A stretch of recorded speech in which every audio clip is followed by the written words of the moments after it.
tampilan yang selanjutnya itu dari kelas 5A. Ande-ande lumut. Alkisah, di Jawa Timur terdapat dua kerajaan kembar, yakni Kerajaan Jenggala yang dipimpin oleh Raja Jayabegara dan putranya Pangeran Panji Asmarabangun. Sementara Kerajaan Kediri dipimpin oleh Raja Jayawarana dan putrinya yang cantik, Dewi Sekartaji. Untuk menghindari peperangan di antara mereka, kedua kerajaan ini dipersatukan kembali melalui ikatan pernikahan.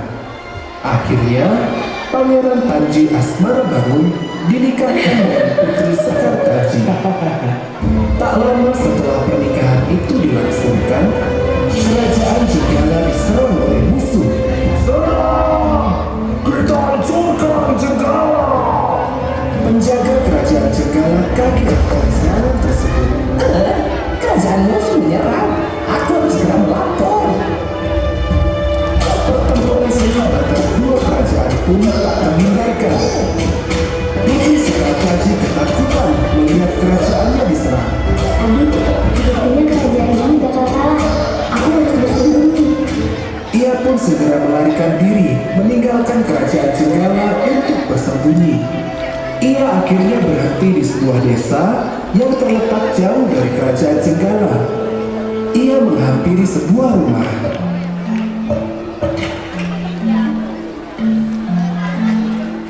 Permisi, maafkan saya, Bu. Saya tersesat. Bolehkah saya tinggal di sini untuk sementara waktu saja? Kemudian, dari dalam rumah muncul suara. Biarkan dia tinggal di sini. Barangkali dia bisa membantu kita. Sekarang, hati yang bisa kita sudah bersih-bersih. Akhirnya, Putri Sekartaji tinggal bersama Nyi Intan dan tiga anaknya, yakni Keriting Abang, Keriting Hijau, dan Keriting Biru. Dewi Sekartaji kemudian diangkat menjadi anak dan diberi nama Keriting Kuning. Selama tinggal di rumah Nyi Intan, Keriting Kuning selalu disuruh-suruh untuk melakukan pekerjaan rumah oleh ketiga saudarinya. Sementara itu, Pangeran Panji Asmarabangun telah berhasil mengalahkan musuh. Akan tetapi, ia merasa sedih karena istrinya telah pergi. Ia sudah berusaha mencari ke seluruh penjuru, namun belum juga menemukan keberadaan Putri Sekartaji. Ketika pangeran hampir menyerah, seorang pengawal datang membawa kabar baik. Ampun Baginda, hamba menemukan seorang gadis yang mirip dengan istri Baginda di sebuah dusun. Benarkah? Antar aku ke sana sekarang juga. Bersama pengawalnya, Pangeran Panji menuju ke desa yang dimaksud. Ia menyamar sebagai pangeran tampan yang hendak mencari jodoh. Ia juga mengganti namanya menjadi Ande-ande Lumut. Setelah perjalanan panjang, mereka pun tiba di desa Dadapan. Di desa itu, ia tinggal di sebuah pondok kecil milik Ondo yang baik hati. Esok paginya, sang pati memberi pengumuman sayembara pencarian jodoh pangeran ke seluruh pelosok desa. Kabar sayembara ini pun terdengar sampai ke telinga anak-anak Nyi Intan. Kak, di seberang desa ada sayembara. Seorang pangeran yang mencari jodoh. Ayo kita ikutan, ayo. Anak-anak Nyi Intan pun akhirnya berencana ikut sayembara itu demi meraup kekayaan sang pangeran.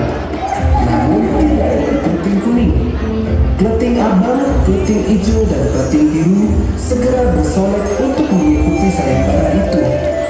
Wah, kalian sungguh cantik. Hei, tentu saja kami cantik. Kamu juga mau ikut sayembara? Kamu bercanda Keriting Hijau? Pakaian saja dia tidak punya. Masa mau berjodoh dengan pangeran? Sebaiknya kamu mencuci pakaian-pakaian kotor kami di sungai Keriting Kuning. Benar juga, Kak.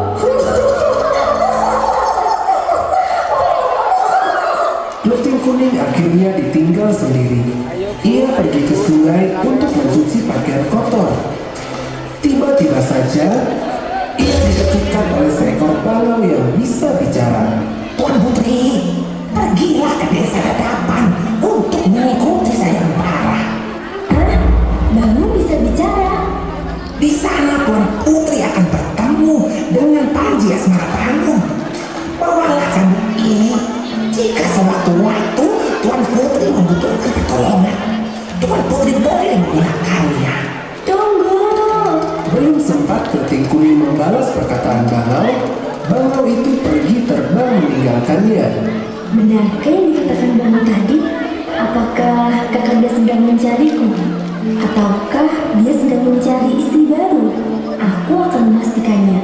Ia pun segera pulang ke rumah untuk bersiap-siap. Sementara itu, Keriting bersaudara terhenti di sebuah sungai yang lebar dengan arus yang sangat deras. Bagaimana ini, Kak? Arusnya deras. Tidak ada perahu yang lewat. Entahlah, Bi. Aku juga gak tahu bagaimana cara kita menyeberang ke sana. Tiba-tiba, seekor kepiting raksasa melompat ke dalam sungai. Wah, kepiting raksasa. Apa mau? Tenang gadis-gadis cantik, namaku Yuyu Kangkang. Aku akan membantumu untuk menyeberang.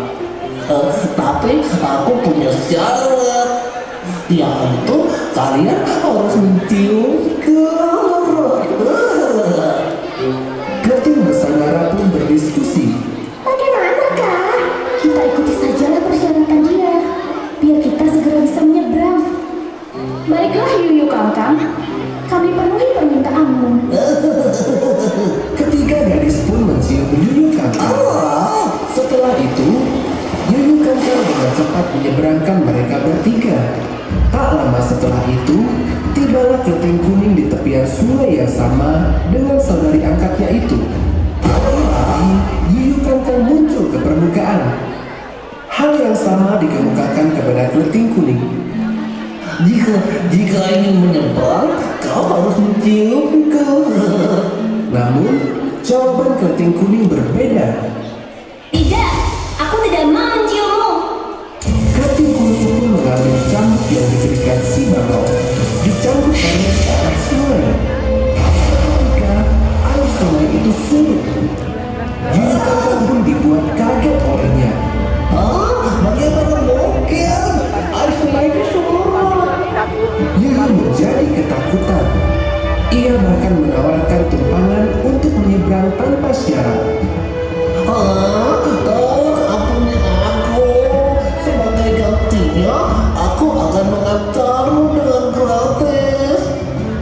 Keriting Kuning pun diantarkan oleh Yuyu Kangkang hingga ke seberang sungai. Tak hanya menyeberangkan, Yuyu bahkan mengantarkan sampai ke rumah Mbok Rondo di desa Dadapan. Sesampainya di sana, Keriting bersaudara nampak sedang menunjukkan kecantikannya di depan pangeran. Bagaimana Pangeran? Apakah Anda tertarik dengan salah satu dari kami? Maafkan aku, tapi tidak ada satupun yang kupilih dari kalian. Kenapa? Apakah kamu cantik? Kalian cantik, tapi aku telah memutuskan. Aku telah memilih gadis itu. Kau, gadis berbaju kuning. Betapa kagetnya mereka saat pangeran memilih Keriting Kuning. Tidak bisa. Dia itu hanya muda.